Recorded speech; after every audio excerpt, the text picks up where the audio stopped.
Hello friend, मैं सुनील शुक्ला आप लोगों का इस इकोनॉमिक्स की जर्नी में स्वागत करता हूं। ये आज मेरा 17वां लेक्चर है। जो स्टूडेंट हमसे पहली बार जुड़ रहे हैं वो जाकर इसके पहले मैंने 16 लेक्चर और लिए हैं, वो प्रीवियस क्लासेस में जाकर समझ अपनी विकसित कर लें, जिससे इस क्लास में उनको काफ़ी सहज महसूस होगी और आसान लगेगा। क्योंकि ये सब्जेक्ट एक दूसरे से लिंक है, तो जब तक आप सीढ़ी दर सीढ़ी नहीं आएंगे तब तक आप इस क्लास को बहुत अच्छे से समझ नहीं बना पाएंगे।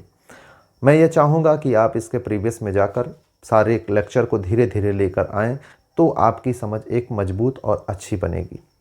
मैं आप लोगों को ये बता रहा था कि किस तरह से अमेरिकन मार्केट में छोटे से बदलाव से पूरी दुनिया प्रभावित होती है। कहा जाता है कि यदि अमेरिका को जुकाम होता है यानी कोल्ड होता है तो सारी दुनिया छींकने लगती है। अब उसके प्रभाव को मैं एक एक करके बताता हूँ, जिससे आपकी वर्ल्ड इकोनॉमी की समझ धीरे धीरे बनती जाएगी। देखिए, अमेरिका में जब मंदी आती है यानी मांग की कमी होती है, जैसे मई 2011 में, मई 2011 में मंदी की आशंका बन गई थी। और जब मंदी आती है अमेरिका में तो कैसे सारे देश प्रभावित होते हैं? क्या भारत भी प्रभावित होता है? तो भारत भी नहीं, सारी दुनिया प्रभावित होती है और पूरा इतना बुरा इम्पैक्ट डालता है अमेरिकन मार्केट। मैं आपको समझाता हूँ, आज मैं समझाऊँगा, आपको सारी चीज़ें हर देश के केस में समझ में आनी शुरू हो जाएंगी। देखिए, जैसे अमेरिका का जो ट्रेड होता है, मेनली अमेरिका का जो मुख्यतः ट्रेड होता है वो होता है चीन से। ये तकरीबन $350 बिलियन से ज़्यादा का ट्रेड होता है। और जापान से बहुत बड़ा ट्रेडिंग पार्टनर है जापान इसका। तकरीबन इसके 40% जो इलेक्ट्रॉनिक गुड्स हैं उसका इंपोर्ट अमेरिका ही करता है। और यूरोपियन जो कंट्री हैं वहाँ से भी बहुत बड़ा ट्रेडिंग पार्टनर है ये अमेरिका। और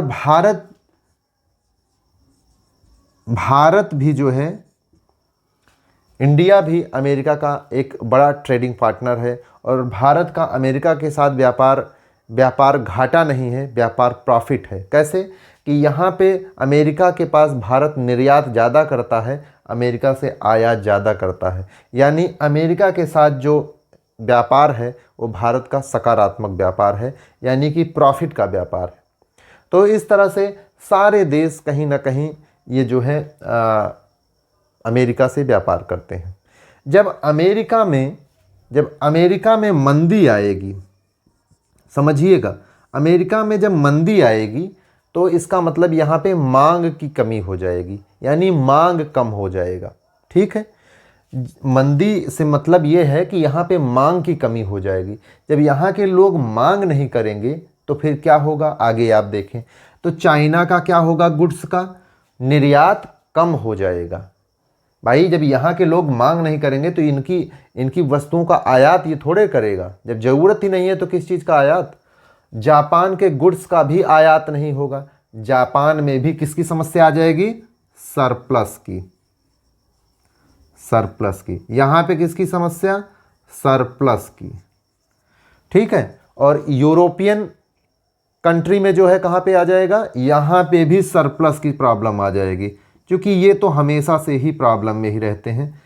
छोटे छोटे देश हैं, ये पूर्ण रूप से विकसित हैं, इनके पास कंज्यूम करने के लिए कुछ है नहीं, चूँकि जनसंख्या इनकी उस तरह से ग्रोथ है नहीं। मैं जनसंख्या के बारे में आपको बताता हूँ, जो हमेशा अभिशाप की बात होती है।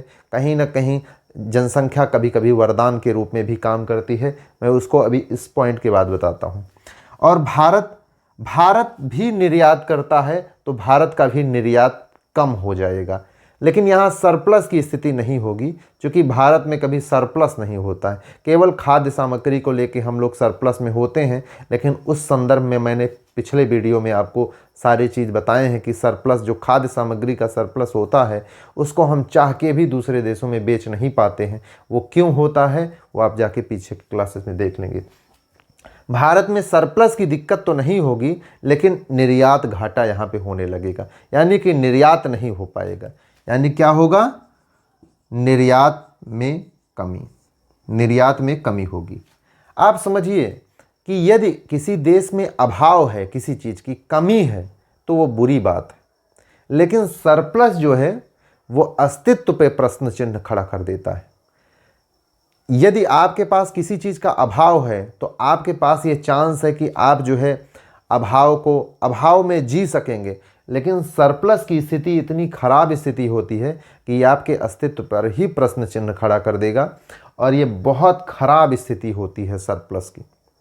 यानी जितनी ज़रूरत है उससे बहुत ज़्यादा स्थिति में जब आपका उत्पादन हो जाता है और उसकी मांग नहीं होती है, तो ये बहुत ख़राब कंडीशन होती है। मैं इसके बारे में भी बहुत डिटेल में क्लास में बताया हूँ पीछे की क्लासों में।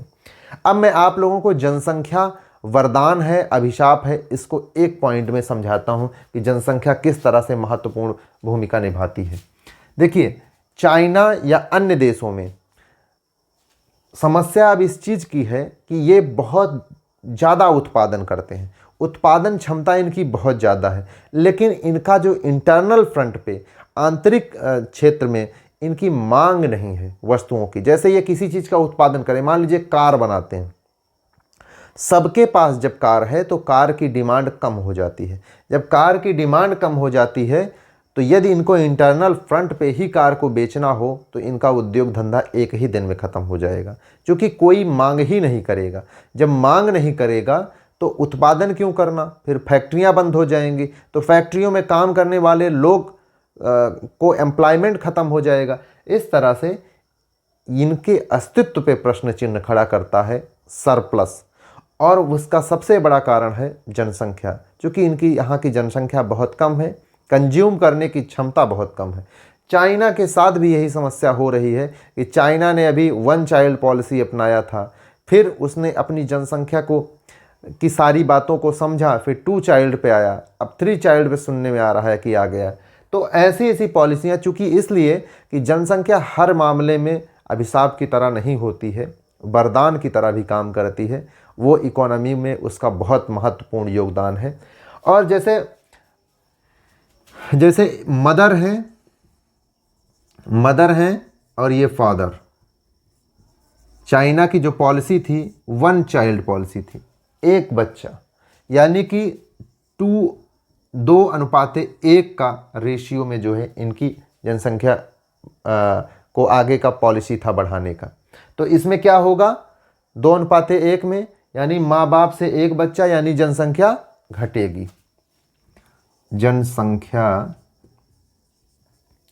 घटेगी। यहाँ तक आपको सारी चीज़ें समझ में आ गई होंगी। लेकिन आप मुझे बताएं कि मदर और फादर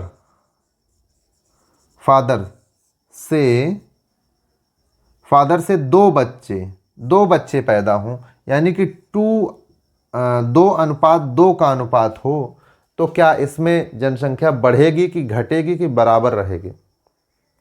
तो जनसंख्या इसमें भी घटेगी, क्योंकि मृत्यु दर शून्य नहीं है भाई। लोग बीच बीच में मृत्यु भी करते रहेंगे। जैसे 2 बच्चे पैदा हुए, इसका मतलब ये नहीं है कि ये हमेशा रहेंगे ही, ये बीच में एक कैजुअलिटी भी हो सकती है।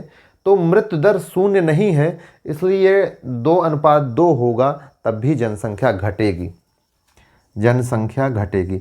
ऐसे क्वेश्चन पूछते हैं। अब बहुत लोगों को, चूँकि जब इस टॉपिक में जाएंगे हम, तब आपको इसके बारे में हम डिटेल में बताएंगे। और जनसंख्या स्थिर कैसे की जा सकती है, उसका जो अनुपात होता है 2:2.1 का अनुपात होता है, तब जनसंख्या क्या होगी? जनसंख्या स्थिर होगी। ये माना जाता है 0.1 जो है, ये जो मृत्यु दर है उसको बैलेंस करता है। ठीक है, तो ये चीज़ है। अब आप समझें कि ये सारे देशों में जब अमेरिका की इकॉनमी नीचे जाएगी, यानी कि मंदी की स्थिति आएगी, तो चाइना में सरप्लस हो जाएगा, जापान में भी सरप्लस हो जाएगा, यूरोपियन कंट्री में भी सरप्लस की समस्या हो जाएगी, भारत का निर्यात घट जाएगा। ठीक है, अब ये देश क्या करेंगे मैं आगे बताता हूं। अब आप समझें कि जैसे अमेरिका में मंदी आने से ये देश जो है, इनकी समस्या मैंने आपको बता दी कि यहाँ पे सरप्लस की समस्या हो जाएगी। ये जो उत्पादन कर रहे हैं कहाँ पे बेचें, जापान में उत्पादन कहाँ पे बेचें, यूरोपियन कंट्री में यहाँ पे भी सरप्लस की समस्या, भारत में निर्यात की समस्या होगी, यहाँ पे सरप्लस की कोई समस्या नहीं होगी क्योंकि ये असंतृप्त मार्केट है। बाकी सारे मार्केट जो हैं लगभग संतृप्त हो चुके हैं, यहाँ हमेशा मांग की कमी होती रहती है। आप देखें अमेरिका में 2008 में मंदी, 9-10 बीता 11 में मंदी की समस्या आई, फिर 11 बीता 12-13 में मंदी की समस्या आने लगी। ऐसे यहाँ पे साल 2 साल में मंदी की समस्या आती रहती है। वो सबसे बड़ा कारण है कि उनका वो इंटरनल फ्रंट पे बहुत ही कमज़ोर हो चुके हैं। बाहर से वो बहुत सारे अच्छी स्थिति में दिखते होंगे लेकिन अंदर से पूरी तरह से खोखले हो चुके हैं, जिस कारण यहाँ पे बार बार मंदी आती है। अमेरिका में चूँकि मंदी आने के बाद पूरी दुनिया प्रभावित होती है, क्योंकि इसका एक ऐसा सिस्टम इसने बना लिया है जिससे पूरी दुनिया प्रभावित होती है। उसमें भारत भी अछूता नहीं है, भारत भी प्रभावित होता है। आप धीरे धीरे अब समझें कैसे। अब देखें यहाँ पे सब में सरप्लस की समस्या हो गई। अब इनके पास सरप्लस बहुत ज़्यादा हो गया है, चीन, जापान, यूरोपियन कंट्री के पास। तो ये अब सरप्लस को अपने हटाएंगे नहीं तो इनका अस्तित्व खत्म हो जाएगा। तो सरप्लस को हटाने के लिए क्या करेंगे, तो किसी देश में किसी मार्केट की इनको ज़रूरत है, तो सारी दुनिया घूमने के बाद इनको सिर्फ एक ही मार्केट नज़र आती है, वो है भारत। भारत के अलावा इनको कोई मार्केट नहीं नज़र आती है जहाँ पे ये जाके अपने सरप्लस को खपा सकें। और भारत एक ऐसी मार्केट है यहाँ पे आप कुछ भी लेके जाओ बिक जाएगा। तो अब क्या करते हैं ये, क्योंकि अब इनको अपना सरप्लस हटाना है तो ये इन भारत में लाके क्या करते हैं, डंपिंग करते हैं, अपनी वस्तुओं को डंप कर देते हैं इस देश में।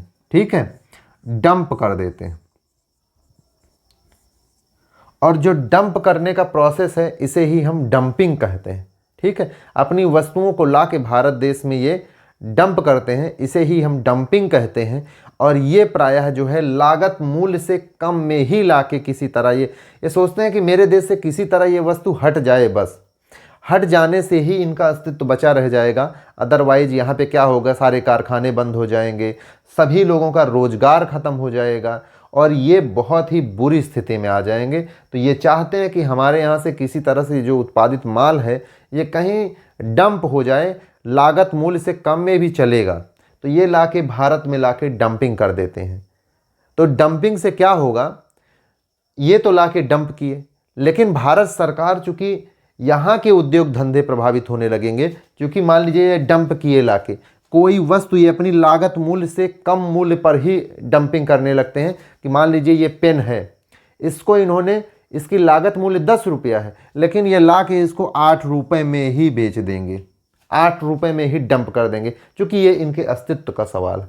और भारत में जो कंपनियां इस पेन को बनाते हैं वो 10 रुपये में बनाती हैं, तो बिना वो 10 रुपये का तो उनको कोई प्रॉफिट नहीं है। तो इससे क्या होगा कि भारतीय इकॉनमी इससे प्रभावित होने लगती है, भारतीय अर्थव्यवस्था इससे बहुत बुरी तरह से प्रभावित होने लगती है इनके डंपिंग के कारण।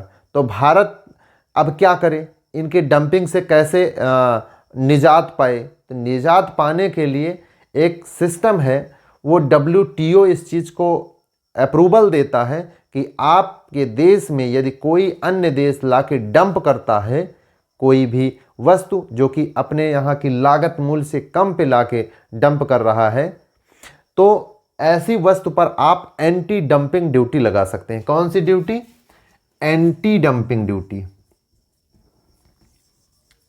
एंटी डंपिंग ड्यूटी आप लगा सकते हैं। तो भारत सरकार क्या करता है कि ये जो डंप करते हैं इस पर वो एंटी डंपिंग ड्यूटी लगाता है। ठीक है, एंटी डंपिंग ड्यूटी लगाकर इस वस्तु की मूल्य को बढ़ा देता है, जिससे भारत के उद्योग धंधे बच जाते हैं। लेकिन ऐसा नहीं है कि हर केस में ऐसा ही होता है, कभी कभी भारत इस डंपिंग से बहुत प्रभावित भी होता है। प्रभावित होने से क्या होगा, यहाँ के उद्योग धंधे प्रभावित होते हैं। उद्योग धंधे जब प्रभावित होते हैं तो क्या होगा, यहाँ पे जब भारत डंपिंग के केस को समझ गया यदि इंडिया, तब तो एंटी डंपिंग ड्यूटी लगा देगा। लेकिन कभी कभी डंपिंग के केस को नहीं समझ पाएगा तो एंटी डंपिंग ड्यूटी नहीं लगाएगा, जिससे जो है ये लागत घटी मूल्य पे आ जाएगी, जो कि देश में उद्योग धंधों को प्रभावित करेगी। ठीक है, उद्योग धंधों को ये प्रभावित करती है एंटी डंपिंग ड्यूटी, सॉरी, जब डंपिंग का केस अपने यहाँ के देश के उद्योग धंधों को प्रभावित करता है। अब उद्योग धंधे जब प्रभावित होंगे तो यहाँ भी वही स्थिति बनेगी। यहाँ पे भी उद्योग धंधे प्रभावित होंगे तो हमारे यहाँ जो हमारे देश की कंपनियां हैं वो लॉस में जाने लगेंगी। लॉस में जाने लगेंगी तो वो भी रोजगार को सेपरेट करने लगेंगे, जो वहाँ पे चूंकि फ़ायदा नहीं होगा तो लोगों को छांटने लगेंगी। तो यहाँ भी मंदी का असर देखने को मिल जाएगा। अब आप यहाँ पे देखें, देखिए अमेरिका तो मंदी में आ गया, अब ये भी मंदी में आ गए, ये भी मंदी में आ गए। तो अब होगा क्या, आप ये देखते होंगे कि चूंकि ये भी मंदी में आ गए तो भारत किस तरह से प्रभावित हो रहा है। भारत भी इन लोगों के पास निर्यात करता है, इनके पास निर्यात करता है, मैंने आपको बताया। तो भारत का क्या होगा, भारत का निर्यात क्या हो जाएगा, घट जाएगा। जब अमेरिका प्रॉब्लम में आएगा, अमेरिका में मंदी आएगी तो क्या होगा, भारत का निर्यात घट जाएगा। निर्यात घट गया और चूंकि इन देशों में भारत के बहुत सारे लोग काम करते हैं तो भारत के लोगों को ही ये पहले छांटेंगे नौकरी से, क्योंकि यदि यहाँ पे मंदी आती है तो भारत में क्या हो जाएगा, एनआरआई जो है, जो पैसा भेजते हैं भारत देश में, वो बेरोजगार हो जाएंगे। तो एनआरआई से आने वाला रेवेन्यू घट जाएगा। ठीक है, एनआरआई से आने वाला रेवेन्यू घट जाएगा। और जब ये लोग मंदी से जूझ रहे हैं तो क्या ये टूरिज़्म का मज़ा लेंगे, ये टूरिज़्म का भी मज़ा नहीं लेंगे और टूरिज़्म भी नहीं करेंगे।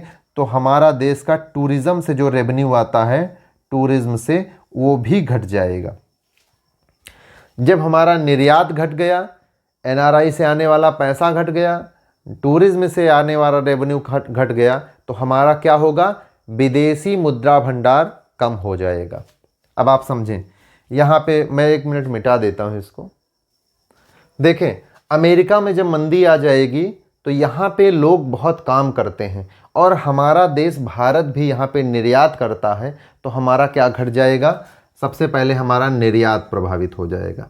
यानी क्या होगा, निर्यात घट जाएगा। और इन देशों में हमारे देश के लोग जो है बड़ी संख्या में जाके काम करते हैं और एक रेवेन्यू जनरेट करते हैं। क्योंकि ये जब मंदी में आ जाएंगे तो विदेशियों को सबसे पहले छांटते हैं, तो हमारे देश के लोग छट जाएंगे नौकरी से। तो हमारा एनआरआई से जो आने वाला रेवेन्यू बहुत बड़ी संख्या में आता है, एनआरआई रेवेन्यू, वो भी घट जाएगा। अब चूंकि इन देशों में मंदी का दौर चल रहा है तो क्या ये टूरिज़्म में ज़्यादा इंटरेस्ट लेंगे, तो ये टूरिज़्म को भी प्रभावित होगा इससे। तो टूरिज़्म जो है इससे प्रभावित होगा, यानी टूरिज़्म भी घटेगा। अब आप सोचें कि निर्यात घट गया, एनआरआई घट गया, टूरिज़्म घट गया, जिससे हमको रेवेन्यू आता है, वो सारी चीज़ें जब घट गई तो इससे क्या होगा, इससे विदेशी मुद्रा भंडार हमारा घट जाएगा। विदेशी मुद्रा भंडार कम हो जाएगा, घट जाएगा। अब आपको सारी चीज़ें समझ में आ रही हैं कि किस तरह से हम लोग प्रभावित हो रहे हैं। समस्या शुरू कहाँ से हुई, अमेरिका से। और हम लोगों का निर्यात घट गया, एनआरआई घट गया, टूरिज़्म घट गया। अभी यही नहीं घट गया, अब चूंकि विदेशी मुद्रा भंडार हमारा घट गया तो हमारी आयात करने की क्षमता क्या होगी, वो भी घट जाएगी। आयात करने की क्षमता भी घट जाएगी। अब चूंकि डॉलर की इतनी कमी है, और आप समझे एक चीज़ मैं और बता दूं, जब ये सारे देशों में मंदी का दौर चल रहा है, सारे देशों में मंदी का दौर चल रहा है, तो जो फॉरेन पोर्टफोलियो इन्वेस्टर हैं, यानी कि विदेशी साहूकार जिनको हम कह रहे थे, फॉरेन पोर्टफोलियो इन्वेस्टर जो पैसा लगाते हैं कंपनियों में, वो इन सारे देशों की जो शेयर मार्केट है वहाँ से पैसा उठाकर वो गोल्ड में शिफ्ट होना के लिए चले जाएंगे। गोल्ड में शिफ्ट हो जाएंगे, जिससे गोल्ड की कीमत बढ़ जाएगी, लेकिन शेयर मार्केट नीचे डाउन हो जाएगा। शेयर मार्केट डाउन हो जाएगा तो इसका मतलब क्या है कि विदेशी मुद्रा भंडार घट जाएगा। विदेशी मुद्रा भंडार घट गया, अब आप देख रहे हैं किस तरह से प्रभावित हो रहा है। विदेशी मुद्रा भंडार जब घट गया है तो अब क्या होगा, आयात आपका घट जाएगा। आयात घट जाएगा, डॉलर की कीमत बढ़ जाएगी, क्योंकि जब वो सारे रुपए सारे डॉलर को उठा के हर मार्केट से लेके और गोल्ड में जा रहे हैं, तो इसका मतलब है कि डॉलर की मांग बढ़ जाएगी। इसलिए बढ़ जाएगी क्योंकि ये जो है आपको आयात करने की ज़रूरत होगी, तो डॉलर की मांग बढ़ेगी, इससे जो है आयात आपका घट जाएगा या महंगा हो जाएगा। अब दूसरा, आपको विदेश यात्रा जो है, विदेश यात्रा भी महंगी हो जाएगी। ठीक है, महंगी हो जाएगी, जाना कठिन हो जाएगा। ठीक है, ये सारी समस्याएं आपको आएंगी तब जब अमेरिका में मंदी आ जाए तब। अब हम थोड़ा सा आपको बताएंगे कि मई 2011 में किस तरह से अमेरिका प्रभावित हुआ और किस तरह से उसने निजात पाई, फिर आगे कैसी समस्याएं आई। चाइना का ये आरोप रहता है कि भारत जो है एंटी डंपिंग ड्यूटी मनमर्जी तरीके से लगाता है। तो WTO ने ये बात कहनी शुरू की कि जो है अब ना वो भारत तय करेगा एंटी डंपिंग ड्यूटी और ना ही चाइना तय करेगा। आपने देखा होगा डोकलाम का जब केस हुआ था तो भारत ने तकरीबन 90 से अधिक वस्तुओं पर एंटी डंपिंग ड्यूटी लगा दी थी। तो इससे चाइना बहुत बुरी तरीक़ा से प्रभावित होता है और बिलबिला जाता है, क्योंकि वहाँ की वस्तुएं भारतीय मंडी में बहुत ही महंगी हो जाती हैं। तो इससे जो है चाइना का वस्तुएं महंगी होने के कारण वहाँ की लोगों यानी कि वहाँ भारतीय मार्केट में उसकी मांग घट जाती है, जिससे चाइना को काफ़ी नुकसान होता है। तो ऐसे मामले को चाइना तकरीबन कई सारे केस हैं, तकरीबन 100 से अधिक केस जो है WTO में एंटी डंपिंग के केस जो है पेंडिंग है भारत के। तो WTO के पास चाइना अक्सर लेके मामले को जाता है। तो WTO ने कहा कि अब ना इंडिया तय करेगा कि एंटी डंपिंग का केस है, ना ही चाइना। अब इस केस को जो बोर्ड ऑफ गवर्नर की टीम हम बनाएंगे और वो तय करेगी। तो भारत ने इसका अपोज किया और सही ही अपोज किया, चूँकि सबकी मिली भगत वो, चूँकि WTO भारत के पक्ष की बात नहीं करता, वहाँ पे सब बैठे जितने लोग हैं वो सब इसी संतृप्तता के शिकार हैं। तो अपने हिसाब से वो हर मामले को एंटी डंपिंग ड्यूटी से बाहर बताकर भारत में डंपिंग कराते और भारत की इकॉनमी पूरी तरह से कोलैप्स हो जाती। तो भारत ने इसका अपोज किया और ऐसे मामले अभी भी पेंडिंग में हैं WTO में, और भारत कड़ाई से इस चीज़ का अपोज करता है। अब चूँकि भारत के ही भरोसे सारी दुनिया चल रही है कहीं ना कहीं, तो इसलिए भारत की भी बात अब लोगों को माननी पड़ती है। अब हम आपको बताने जा रहे हैं 2011 में अमेरिका के साथ क्या हुआ। देखिए 2008-2009 में एक बार इसके पूर्व में अमेरिका में मंदी आई थी, बहुत बड़ी वैश्विक मंदी थी। लेकिन उससे उबरने के बाद जॉर्ज W. बुश वहाँ के प्रेसिडेंट थे, वो बहुत ही एग्रेसिव मूड के थे और वो लड़ाई पे बहुत ज़्यादा खर्च करते थे, जिस कारण 2011 मई में यहाँ का जो रेवेन्यू बचा था, खजाना बचा था, वो एक सप्ताह के खर्चे के लिए ही पर्याप्त था। उसके बाद यहाँ की स्थिति बहुत ख़राब हो जाने वाली थी। यानी कि अमेरिका की स्थिति खराब होने का मतलब है कि पूरी दुनिया की स्थिति खराब हो जाने वाली थी। अब इनके पास, यहाँ के राष्ट्रपति के पास क्या स्थिति बची थी कि अपने देश की इकॉनमी को कैसे बचा सकते थे। तो एक ही तरीका था कि ये जो है बांड जारी करते, प्रतिभूति जारी करते, प्रतिभूति जारी करके ही अपना पैसा बना के उससे खर्चे को बढ़ाते, जिससे आने वाली मंदी से बच सकते थे। लेकिन ये सीनेट के विरोध में हमेशा रहते थे जॉर्ज W. बुश। यानी कि सीनेट की मर्जी ये नहीं थी कि अब युद्ध को बहुत लंबा खींचो, जिससे बहुत बड़ा रेवेन्यू आप खर्च करते हैं, जन धन की हानि करते हैं, उसको आप बंद करो। लेकिन ये सीनेट की बात नहीं मानते थे। लेकिन अब सीनेट का भी मौका आ गया था 2011 में। अब ज़रूरत थी जॉर्ज डब्ल्यू बुश को कि अब हम जो लिमिट है प्रतिभूति की उसको बढ़ाएं। लिमिट मतलब कि बांड जारी करके हम पैसा इकट्ठा करें। लेकिन 1917 की बात मैंने आपको बताई।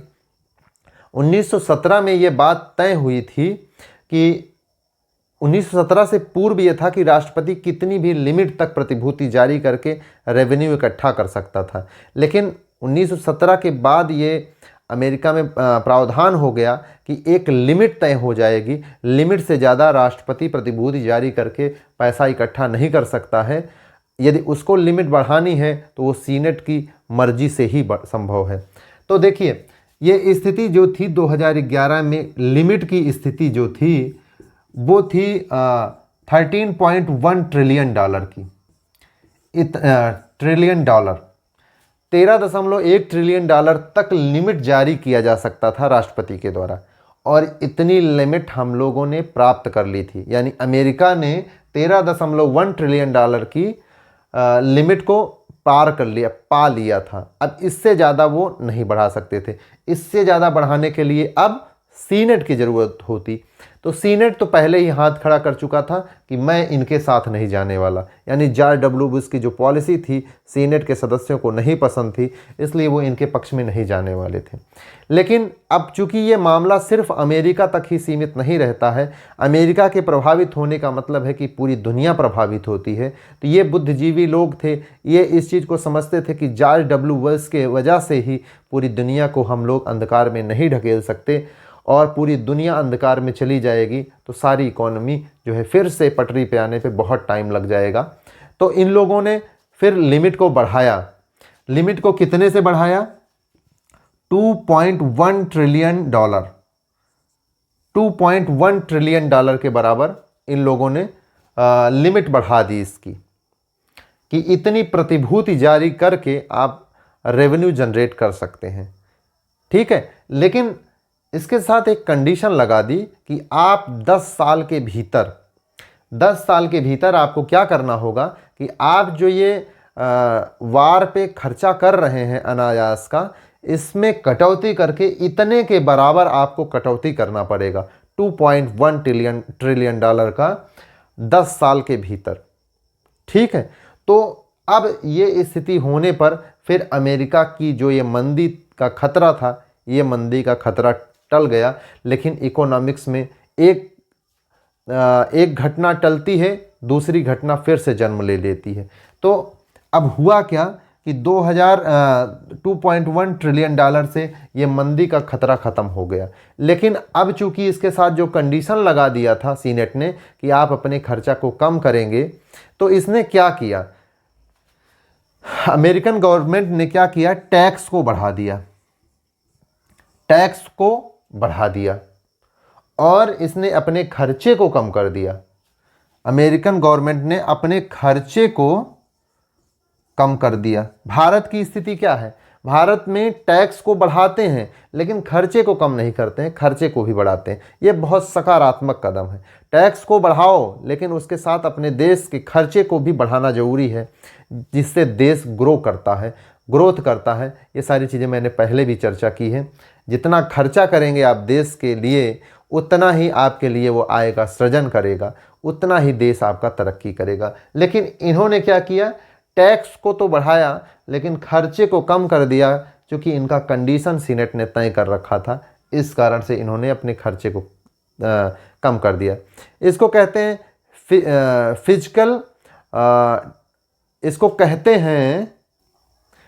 इसको कहते हैं फिजिकल क्लिफ। ठीक है, टैक्स को बढ़ा देना और खर्चे को कम कर देना, इसको हम फिजिकल क्लिफ कहते हैं। तो फिजिकल क्लिफ के कारण ये चीज़ तो हुई कि वित्तीय स्थिति अमेरिका की मजबूत हो गई। देखिए, टैक्स को बढ़ा दिया, इससे रेवेन्यू आना खूब शुरू हुआ, और खर्चे को कम कर दिया, इससे रेवेन्यू बचना शुरू हुआ। तो इससे क्या होगा, वित्तीय स्थिति अच्छी हो जाएगी अमेरिका की। लेकिन अब इससे समस्या क्या क्रिएट होगी? वो समस्या फिर क्रिएट हो गई मई 2013। मई 2013 में क्या हुआ? फिर से एक बार समस्या आन पड़ी मंदी की। अब वो मंदी किस प्रकार से थी मैं आपको समझाता हूं। अब आप देखें कि मई 2013 में फिस्कल क्लिफ का मतलब ये है कि टैक्स को बढ़ा देना, टैक्स बढ़ गया और सरकार ने अपने खर्चे को कम कर लिया। इससे क्या होगा? अब समझिए कि टैक्स को यदि सरकार बढ़ा दे तो लोगों की मांग में क्या हो जाएगी? कमी हो जाएगी। चूंकि वस्तुएं ज़्यादा महंगी हो जाएंगी तो जो ज़रूरत होगी वो बचा बचा के खर्चा करने लगेंगे, यानी कि मांग की कमी हो जाएगी। टैक्स के बढ़ने से लोगों की मांग में कमी हो जाएगी। यदि भारत सरकार या अमेरिकन सरकार के केस हम कर रहे हैं तो खर्चा कम कर दिया। खर्चा कम कर दिया का मतलब ये है कि सरकार ने भी मांग की कमी कर दी। मांग करती तो जो है खर्चा बढ़ाती, लेकिन मांग कम कर दिया तभी उसका खर्चा कम हुआ। यानी टैक्स बढ़ा के मांग की कमी हुई और खर्चा घटा के मांग की कमी हुई। यानी कि अब स्थिति कैसी हो गई अमेरिका की? मांग की कमी यानी मंदी। फिर से 2013 में मंदी की स्थिति। ये अमीर देशों की यही समस्या है, ये हमेशा मंदी में ही जाते रहते हैं। ये खुद जाएंगे और सबको डुबा के जाएंगे, तो ये समस्या है। अब फिर से वही समस्या शुरू कि ये मंदी में, अमेरिका मंदी में, तो इसका जो बिजनेस पार्टनर है Japan, China, European country, Bharat, वहाँ का निर्यात घट जाएगा, सरप्लस की समस्या। अब वो फिर डंपिंग शुरू करेंगे भारत में, यहाँ के उद्योग धंधों को प्रभावित करेंगे। भारत में निर्यात घट जाएगा, टूरिज़्म घट जाएगा, एनआरआई की प्रॉब्लम हो जाएगी, आयात जो है घट जाएगा। सारी चीज़ें जो मैंने इसके पहले वाले केस में समझाई थी। इस तरह से अमेरिका में मंदी से पूरा दुनिया प्रभावित होता है और बहुत बुरी तरीक़ा से प्रभावित होता है। आप ये देख पा रहे होंगे कि फिर से अमेरिका उसी दौर में आ गया। अब इसके पास क्या समस्या है? अब इसके पास पैसे की कोई समस्या नहीं है, पैसा है इसके पास, पैसा बल्कि ज़्यादा हो गया है। यानी टैक्स भी इसने बढ़ा के पैसा बढ़ा लिया, लेकिन मांग को घटा दिया। लोगों की मांग करने की क्षमता घट गई। खर्चा क्या हुआ? खर्चा भी इसने जो है क्या किया? अपना घटा दिया, जिससे मांग कम हो गई। मांग कम होने से क्या हो गया? मंदी शुरू हो गई। तो अब इस समस्या से निपटने के लिए अमेरिका की फेडरल बैंक ने जो है एक पॉलिसी अपनाई। फेडरल रिजर्व बैंक जो अमेरिका का है, केंद्रीय बैंक, उसने एक पॉलिसी अपनाई QF3। तो इसने जो है एक पॉलिसी अपनाई अमेरिका की फेडरल रिजर्व बैंक ने, QE3, क्वालिटेटिव ईजिंग जो है पॉलिसी इसने अपनाया। और इन्होंने तय किया, क्वालिटेटिव ईजिंग में ये होता है कि लोग मांग करना कम कर दिए हैं। किस कारण? चूँकि उनके पास रेवेन्यू की समस्या है, ऐसा मानते हैं लोग। चूँकि टैक्स बढ़ गया, खर्चा कम हो गया, तो लोगों को जो डिमांड थी वो कम हो गई। उसमें रीज़न ये था कि लोगों के पास खर्चा तो करना चाहते थे, लेकिन उनके पास पैसे का अभाव था। तो पैसे के अभाव को दूर करने के लिए लिक्विडिटी की समस्या थी। अब लिक्विडिटी को बढ़ाना है तो उसके लिए अमेरिकन गवर्नमेंट ने तय किया कि $85 बिलियन, 85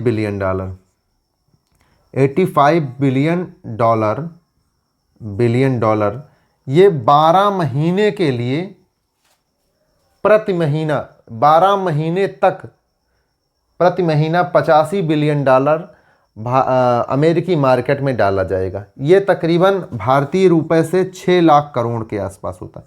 6 लाख करोड़ रुपया, 6 लाख करोड़, यानी बहुत बड़ा रकम होता है। यदि भारत में डाल दिया जाए तो भारत बुरी तरह से कोलैप्स कर जाएगा। तो ये $85 बिलियन जो है अमेरिका में लगातार 12 महीने तक डालने का प्रोग्राम QE3 पॉलिसी के अंतर्गत फेडरल रिजर्व बैंक अमेरिका ने तय किया। लेकिन हुआ क्या कि 3 महीने तक ये इतना वॉल्यूम का जो है पैसा डालने के बाद मार्केट रिकवर कर गया।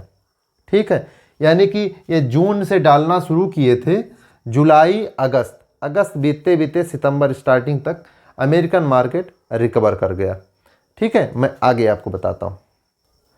अब अमेरिकन मार्केट जब रिकवर कर गया, 85 बिलियन डॉलर प्रति मंथ डालने पर, जो कि 12 महीने तक का फेडरल रिजर्व बैंक का प्रोग्राम था, लेकिन 3 महीने में ही रिकवर कर गया अमेरिकन मार्केट। तो अब क्या होगा इससे? देखिए, अमेरिका बहुत अच्छी स्थिति में जाएगा तब भी भारत प्रभावित होता है, और बहुत बुरी स्थिति में जाएगा तब भी प्रभावित होता है। अब अमेरिका की अच्छी स्थिति की हम बात करते हैं। अच्छी स्थिति से कैसे भारत कमोबेश कहीं ना कहीं प्रभावित होता है। सब चीज़ों का एक अपना तरीका है, आप अपने आप को सोचते हुए चलें। मैं आपको सारे डायमेंशन खोल रहा हूँ जिससे आप ये समझ पाएँ किस किस तरह से प्रभावित होता है अंतर्राष्ट्रीय कारण से अपना देश। ठीक है, अब देखिए, जैसे जब अमेरिका रिकवर कर गया, यानी कि अमेरिकन मार्केट जो है, अमेरिकन मार्केट अब ग्रो करने लगी, मजबूती से आगे बढ़ने लगी। अब क्या होगा? मजबूती से आगे बढ़ने का कारण अब यूरोपियन मार्केट में जो फॉरेन पोर्टफोलियो इन्वेस्टर एफपीआई के लोग पैसा लगा के रखे थे, जो जापान में लगा के रखे थे। देखिए, कुछ लोग तो गोल्ड में चले गए थे जब मंदी का शंका देख के, लेकिन कुछ लोगों ने, अभी भी सारे लोग नहीं चले जाते हैं, कुछ लोग लगा के रखते हैं जहां उनको लगता है कि मुझे कुछ फ़ायदा होगा। तो वो लोग जो है, जो लगा के रखे थे, अब क्या हुआ कि अमेरिकन मार्केट जब बूम करके ऊपर जाने लगा, बुलिश आ गया यहाँ पे, तो जब सारे सिम्टम इन्होंने देख लिए कि अब आगे जाने वाला है, तो अब क्या किया फॉरेन पोर्टफोलियो इन्वेस्टर ने? यूरोपियन कंट्री की जो शेयर मार्केट है वहाँ से अपना डॉलर निकाल के अमेरिकन मार्केट में, भारत की शेयर मार्केट से अमेरिकन मार्केट में, सिंगापुर से अमेरिकन मार्केट में, जापान से अमेरिकन मार्केट में, यानी दुनिया के हर कोने से शेयर मार्केट से पैसा निकाल करके अमेरिकन मार्केट में भागने लगे। तो इससे क्या होगा? डॉलर की कीमत बढ़ जाएगी, डॉलर की कीमत बढ़ जाएगी, यानी डॉलर की मांग बढ़ गई, जिससे डॉलर की कीमत बढ़ जाएगी। डॉलर की कीमत बढ़ जाने से क्या हो जाएगा? रुपया हमारा घट जाएगा, रुपए का कीमत घट जाएगा। रुपए की कीमत घटने से क्या होगा?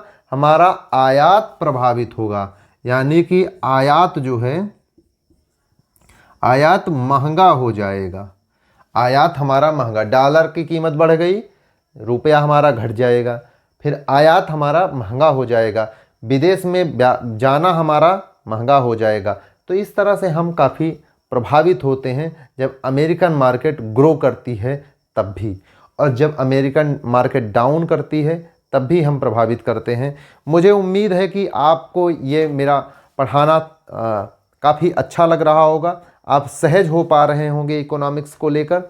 और यदि आप लोगों को मेरा पढ़ाने का तरीका और पढ़ाना अच्छा लग रहा है तो आप मुझे सपोर्ट करें। यदि आप मुझे सपोर्ट करेंगे तो मैं पूरी मेहनत के साथ आपके साथ और काम करूंगा और अच्छे कंटेंट को लेके आऊँगा। मैं प्रयास करूंगा कि इसके ख़त्म होने के बाद शेयर मार्केट में पढ़ाऊँगा, लेकिन आप लोगों के सपोर्ट की ज़रूरत है। शेयर मार्केट ख़त्म होने के बाद मैं और सिलेबस लेके आप लोगों के लिए इसी अंदाज में बेहतर तरीके से एक नई सोच के साथ और नए कंटेंट के साथ मैं आप लोगों को पढ़ाऊँगा, और मैं इसके क्वेश्चन आंसर भी कराऊँगा। 10-15 दिन 20 दिन में मैं सारे क्वेश्चन आंसर लगभग इसके करा दूँगा। थोड़ा लंबी क्लास हो जाएंगी, लेकिन आप लोगों का यदि प्यार मिलेगा तो मैं लंबी क्लासेस लेके इसके क्वेश्चन आंसर कराऊंगा, जिससे आप बहुत ही सहज हो जाएंगे और आपको इकोनॉमिक्स में कहीं कोई समस्या नहीं रहेगी। उसके बाद में और कोई सब्जेक्ट जो आप लोग कहेंगे, मैं उस सब्जेक्ट को भी शुरू करके और बहुत अच्छे तरीके से आप लोगों को पढ़ाऊँगा। लेकिन इस चीज़ को आगे बढ़ाने के लिए मुझे जो है आप प्रमोट करें, मुझे प्यार दें, मुझे जो है सब्सक्राइब करें, लाइक करें, शेयर करें। Thank you very much.